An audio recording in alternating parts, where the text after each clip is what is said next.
నేను ప్రతి చిన్న విషయాన్ని చాలా సీరియస్గా తీసుకుంటాను. ప్రతిదీ క్లయింట్కి చెప్పి చేయాలని, క్లయింట్కి చూపించి చేయాలని, ఆ ఒక్క ఇంచు అటున్నా ఇటుందా అని చెక్ చేసి పదే పదే చూసి ఇలా చాలా చేస్తున్నాను.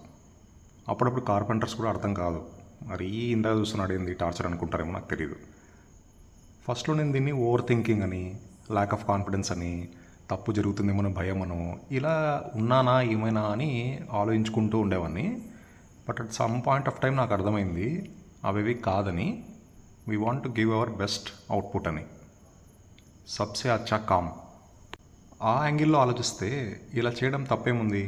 This is what client is expecting కదా. మనం ఒక ఇంటీరియర్స్ని నమ్మి ప్రాజెక్ట్ ఇస్తే మనం ఫుల్ మైండ్ అండ్ ఎఫర్ట్ పెట్టకపోతే ఇంకా డిఫరెన్స్ ఏముంది? What value we're adding to the customers? So అప్పటి నుండి I'm at peace with my thinking. I started enrolling my workers also.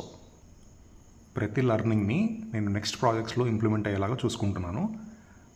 వర్కర్స్కి work చేయడం వచ్చు, కానీ మన విజన్, మన బ్రాండ్ విజన్తో వాళ్ళు అలైన్ అవ్వాలంటే కమ్యూనికేషన్ మెయింటైన్ చేయాలి.